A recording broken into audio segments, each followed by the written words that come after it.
Welcome. My name is Gaston Reboredo, President of Florida Property Management Services in Fort Lauderdale, Florida. Today we're going to be analyzing an investment in a single family home. For the purpose of this presentation and the analysis of the investment, we're going to be looking at a single family home which total acquisition cost is $250,000. That is the purchase price plus the cost of any repairs to make the home rentable. Market rent for subject property after analyzing the market is $2,200 a month. We will use yearly figures on our analysis.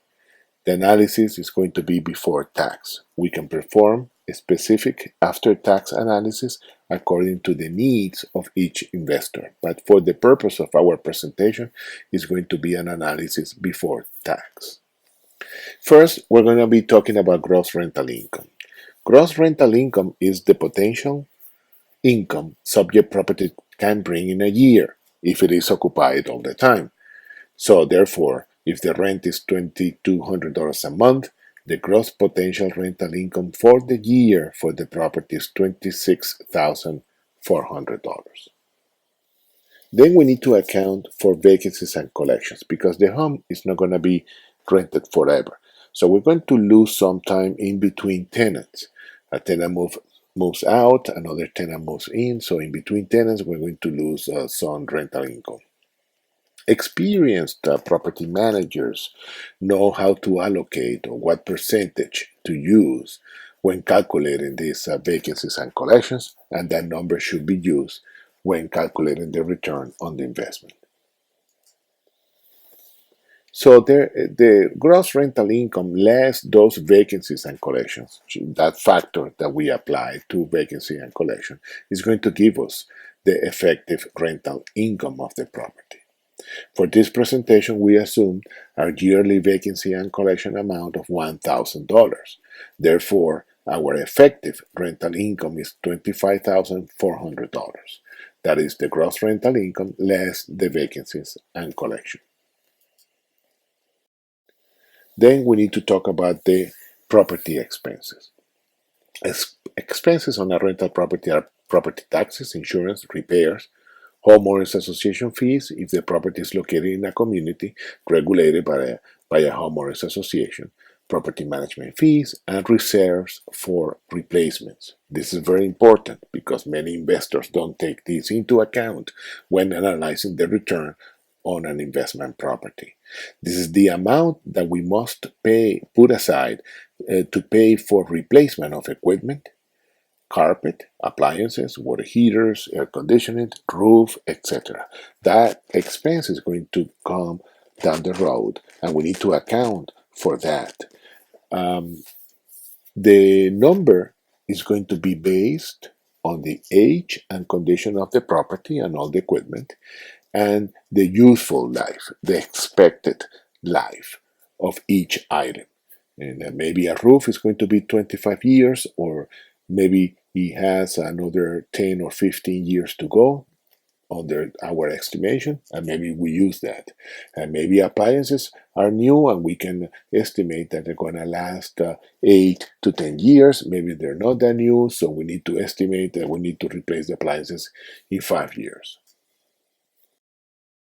So let's say that the annual property expenses are property taxes $5,000, insurance $2,500, HOA fees $1,200, repairs, this is regular repairs $1,000, and we estimated the reserves for replacements and $1,300 a year.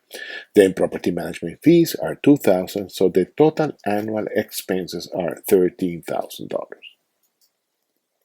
So we need to arrive to the net operating income. So net operating income is going to be the effective rental income less the operating expenses. Therefore, we have a net operating income of $12,400. If we paid cash for the property, the return on the investment the first year is going to be $12,400 over the 250. So that brings a return of 4.96% on the investment of $250,000 for that year. Of course, over the years, Rent is going to increase, maybe expenses are going to increase also, and the return is going to change year after year. This return is also known as the cap rate or capitalization rate. But let's say that we didn't pay cash for the property and we got some bank financing. Let's say that we get 70% of the total acquisition cost as financing, and that is $175,000 in a mortgage loan. And the terms are a 30-year loan at an interest rate of 3.9%. Therefore, the debt service, that is the principal and interest payment, every year is going to be $9,872 with 95 cents, of which $3,692.49 is principal. So that money goes towards the principal amount, and $6,180.51 is interest. That is the cost of money for us.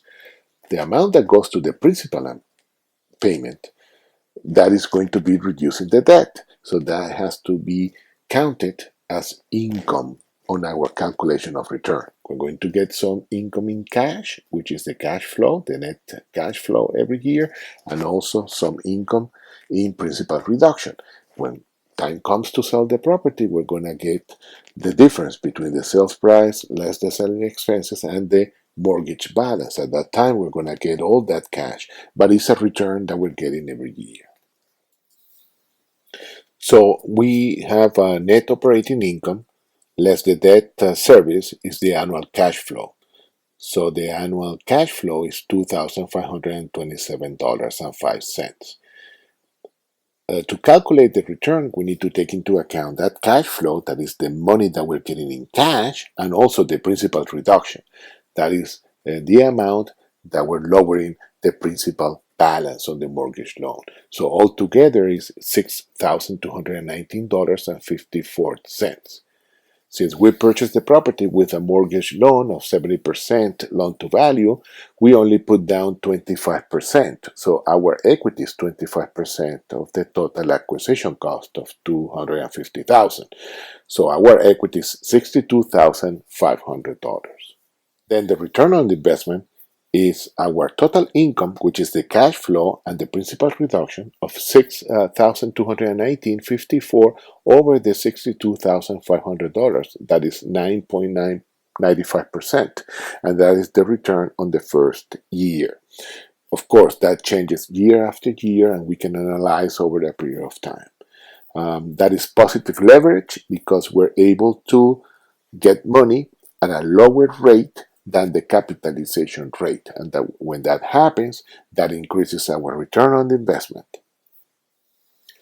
Depending on the tax situation of each investor, we can analyze the return on the investment after taxes. We can also do an analysis over a period of time. We can define a holding period of 5 or 10 years and analyze the return over that period. That is taking into account also the property appreciation over the period. We can get to the internal rate of return, which is the annual return over the holding period of that investment. We at Florida Property Management Services offer free of charge financial and investment analysis to investors looking to buy new properties.